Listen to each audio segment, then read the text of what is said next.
Hi there, my name's Wally. Some people call me Wild Wally, not because I'm wild and foolish and crazy. I just like to do a lot of things in the wilderness. One of the things I do a lot of is some prospecting, rock hounding, gem collecting and searching. It's just something to do. I'm retired. Also hike, also fish, hunt. I pick wild mushrooms. Do anything in the bush I can to either make money or just go out for recreation. So that's my introduction, and the videos I'm going to show you today are going to be how I go out, do a little testing and searching for gold, and what tools I use. The whole idea of this video is to demonstrate that you don't need a lot of money. I'm going to tell you the prices of everything that I've got, and you'll see I haven't spent a lot of money. Most of this stuff I found alongside of roads, in the bushes there, old llama sawmill sites, in the ditch, abandoned lots, sometimes part way through to dumps where it's fallen out of vehicles or didn't bother going all the way to the dump and chucked it out. Anything I find I try to salvage and reuse again. So hope this helps when you're trying to do a little bit of this kind of stuff yourself. You don't have to go out and spend a lot of money. And let's get started.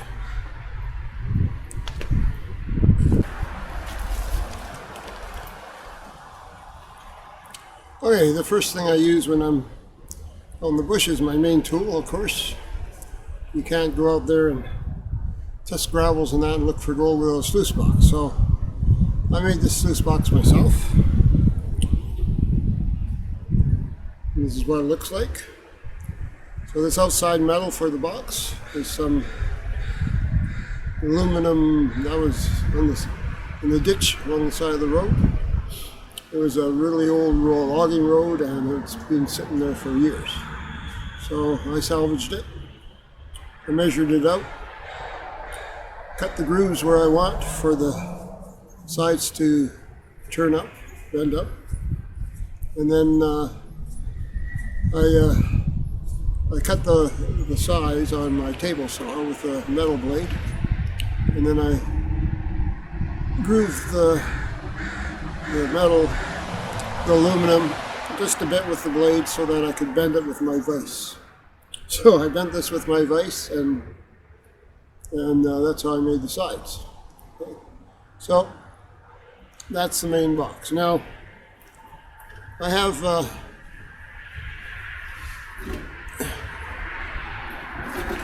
two uses for this box. If I go out there and take the box with me, the sluice box,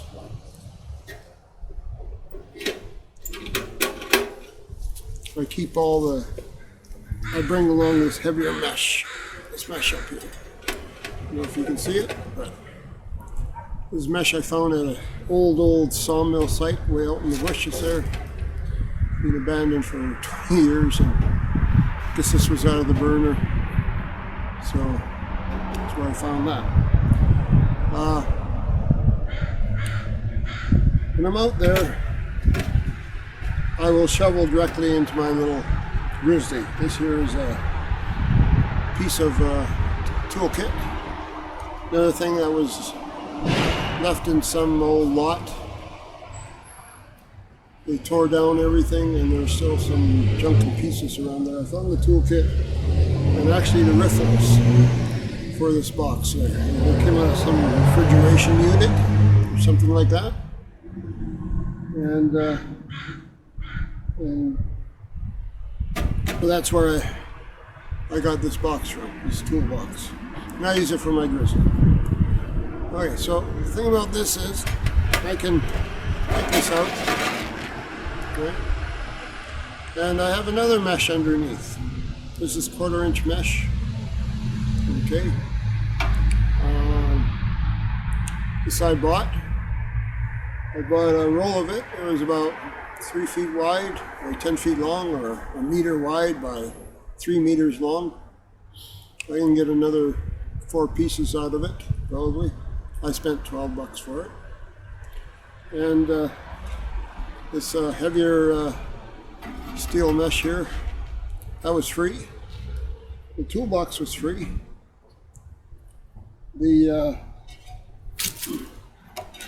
riffles inside, I don't know if you can see it, that was free.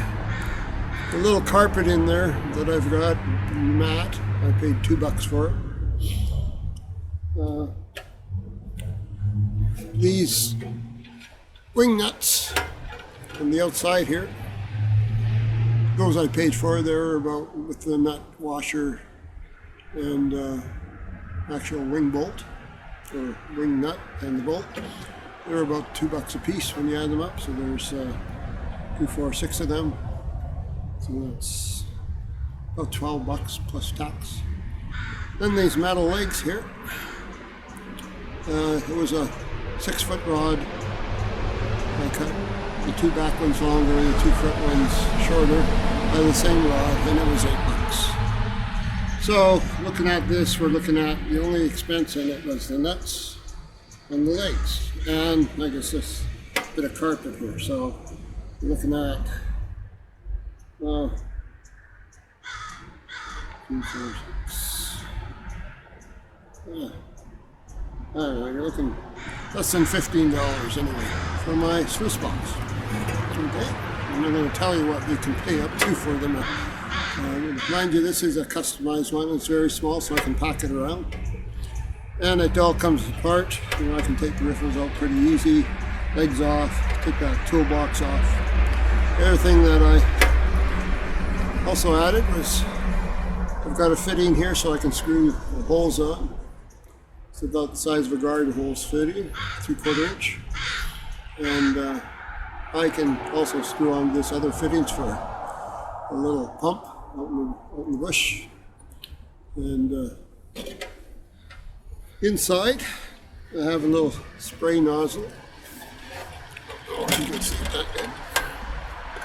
In here, right here. And it's got all kinds of holes in it. Has a good spray, sprays up and over. And when you throw the shovel of dirt in there, sprays it all down, sends it all through. So that there came from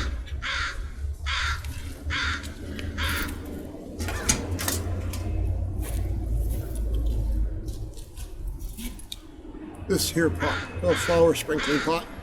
I just took the top off of it. It's plastic, I slid it off, drilled a hole in the back of the sluice box, shoved it in there, put some screws in it from the back so that it holds tight. A little bracket there. I don't know, it's something come out of the plumbing parts that I have. I scrounge up all kinds of parts. So I just put a little support bracket in the back here to give it more support. Doesn't flop around from the weight of the hose. This is basically how that nozzle looks, is something like that. Alright, so. Okay, also this mesh. This is the 1/4 inch mesh. Alright, you can see there's quite a lot of it still in there. So I can use quite a bit still. So yeah, so what I got used so far is probably like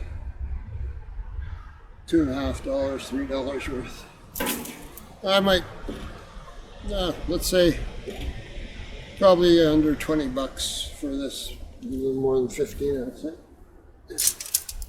I originally had these legs on. I cut these out of the same material as the sluice box and grooved it so I could slide it up and down a little better to level the sluice box off the way I want it and have the height for the slope I wanted. But They're a little bit too flimsy, so I went with the steel instead. That's even a little bit flimsy, but once you sink it into a gravel bed or something like that, it's pretty solid. And these here, 2 aluminum pieces I use for the short end legs. This come out of an old pack sack of mine that is no good anymore, and it was the support rests for the back of the pack sack there. Okay, so that all good there. The other thing I have is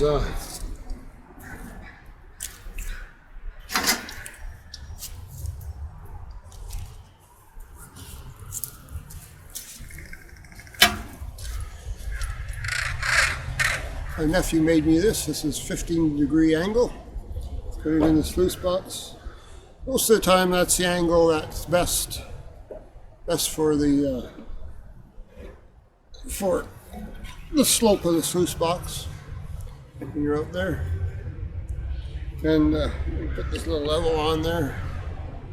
Make sure it's level. When it's level, then it's at 15 degrees. So, but this isn't always that useful. It's really good. Comes in handy a lot of times. That's usually under good conditions where the water flow's good, the gravels are the right size and everything like that. Depending on where you're at, type of gravel that you're shoveling in there, this slope on your sluice box can vary greatly. If you got a lot of mud and junk like that coming through your sluice, you want more of an angle. If it's nice gravels, fine gravels and that, then you can have it at this 15-degree angle here. But beware, it's not consistent. It changes with whatever area you're in and whatever you're putting into your sluice box. I find that with this little sluice box, so it doesn't get clogged up too fast, the steeper the angle, like even up to 25 degrees, the better, the more efficient it works. It gets rid of the material coming through it very well and keeps the riffles unplugged enough that it catches a lot of gold. It catches very fine gold and it catches coarse gold, all the way up to coarse gold. So it's not one of those sluice box that it's only good for catching this type of gold or that type of gold. It does it very good.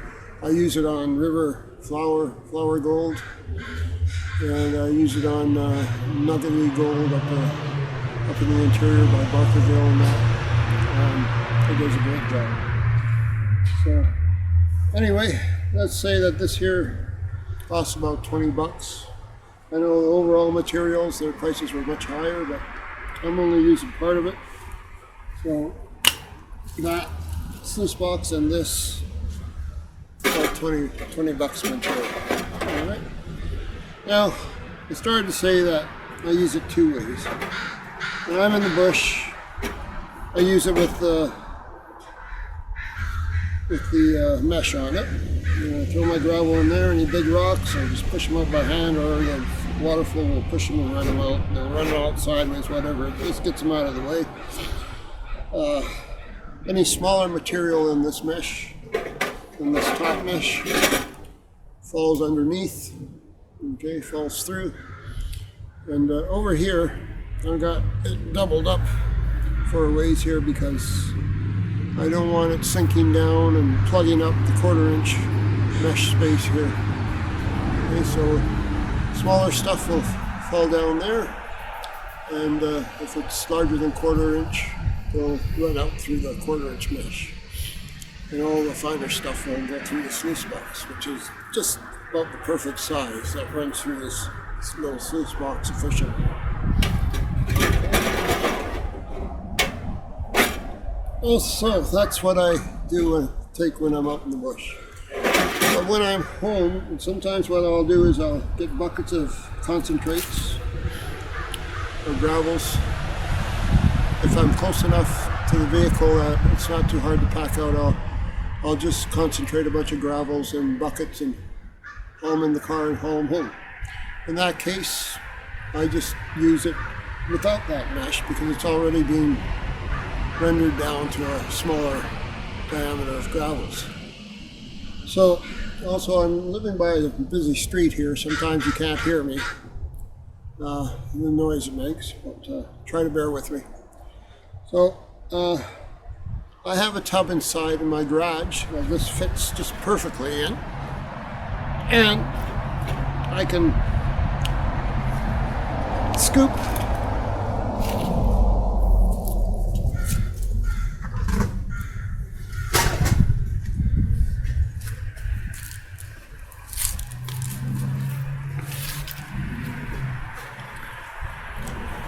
the material out of the bucket and into my sluice box. Now, the trouble at home is this spray nozzle sprays way up like this, and down and out and every which way. So I have also a way of controlling it.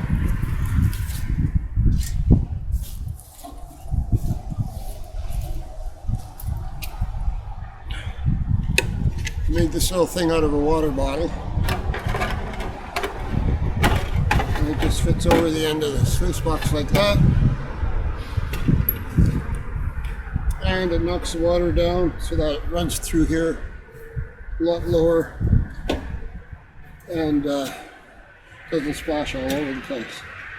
So when I'm in my garage, it's a recycling system where the water comes through.